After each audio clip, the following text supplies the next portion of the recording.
We recently shared a video concerning some of our most recent discoveries pertaining to the different lost ancient civilizations that I have identified that can be found here upon our planet.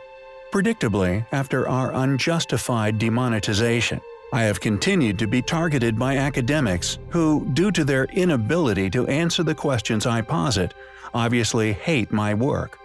My most recent video concerning the third ancient civilization I have independently identified as once living here upon our planet, which practiced lost and as such inexplicable building techniques, was targeted.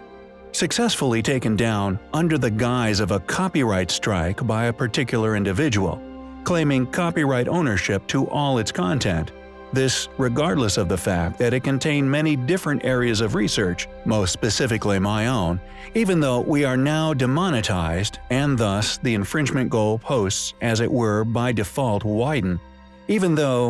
if we did share a portion of this certain individual's images, due to no monetization, we would feel that it would merely fall under copyright protection for purposes of commentary and education. And even though we have added my own discoveries to this specific site, this individual devoted several hours, nearly a day's worth of venomous effort in fact, in targeting not only the video, but every comment made upon it, with a tailored response to each individual, also targeting my email and also spamming my Facebook page, sending several threatening emails, declaring that they were intent on getting their small following to target my channel also. Although this is clear harassment, it has also made their mask slip, as it were, as the attitude of academia towards my content and their resentment of such are clearly aligned with this individual's vitriol. I will not mention this individual's name, firstly because I am now embroiled in a copyright dispute with them, but also that if this is a legitimate claim by said individual, it is clear that they are merely a glory hunter. Believing they are the sole owner of a site I believe to be more than likely over 50,000 years old. In contrast to this individual, I recently received an email from an independent researcher by the name of Jock Doubleday, who has spent 23 months investigating the Bosnian Pyramid Complex, 16 months of which spent as an official videographer for the Archaeological Park Foundation. He not only sent me all of his discoveries, but stated that I was free to share all of which with the world. This attempt to share such exhaustive research with us, in an attempt to expand all of our understandings of the past, in comparison to what we encountered regarding the attack by this individual for sharing a few images, who has seemingly claimed ownership to a specific Neolithic site, turning away several individuals such as Graham Hancock, in an attempt to be solely named as the owner of said research,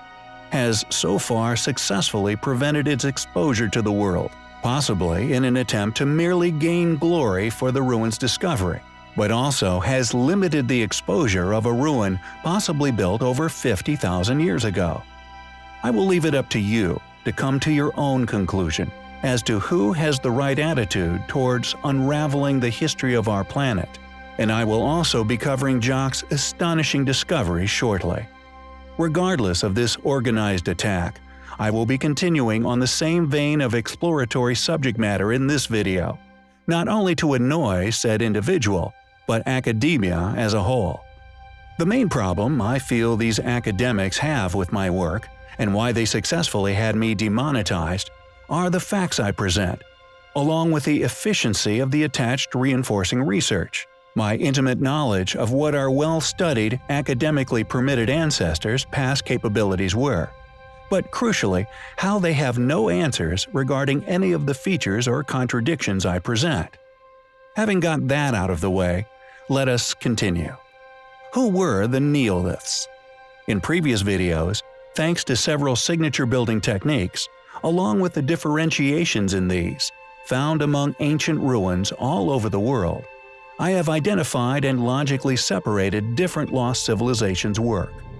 Additionally, these signatures have allowed the identification of who built what, where, and when, naming these civilizations ourselves as the Polygonal and the Cyclopean civilizations, with Italy allowing me to identify that the Cyclopeans predated the Polygonals. Yet there was another civilization, also practicing masonry techniques, which utilized the lifting and placement of stones many tons in weight,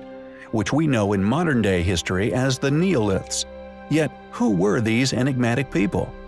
It should be clear to all who have watched our previous content that the intimate knowledge they had of astronomical precisions, along with their astonishing capabilities of solar alignments, in addition to the size of the stones they used in their building of these structures, demonstrates that they were far from that of a primitive people. The evidence of their knowledge, with building methods still not deciphered, is clearly undeniable evidence that they were far more advanced than academics claim. And although their ruins may now appear primitive, this may, in all possibility, be due to their tremendous age.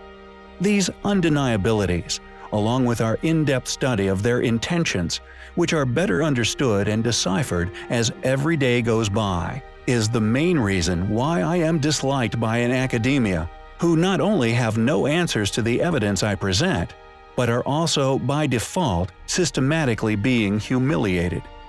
My accusation is that mainstream archaeology, along with academic institutes, particularly those teaching our children, attest to particular groups being responsible for such ruins. Yet we accuse them of fallacy, and with good reasoning, not only due to the civilizations they are teaching children who were responsible, were simply incapable, but when these young, free-thinking adults are confronted with such tales after watching my content, are armed with information which not only proves that such claims are lies, but when they challenge their teachers and academics alike with the information provided on my channel,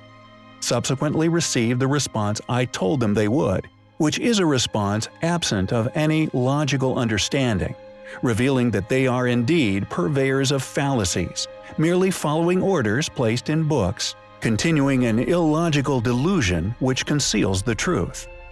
It is not only opening their minds to the fact that my research be accurate, but each individual who is exposed to these truths systematically weakens academia's influence as a whole, a power which they once held over all of our minds, snapping one chain at a time. As such, freeing the minds of the inquisitive to not only the reality of our world and the vast unknowns that these institutes are seemingly attempting to hide, but creating allies in the pursuit of these truths.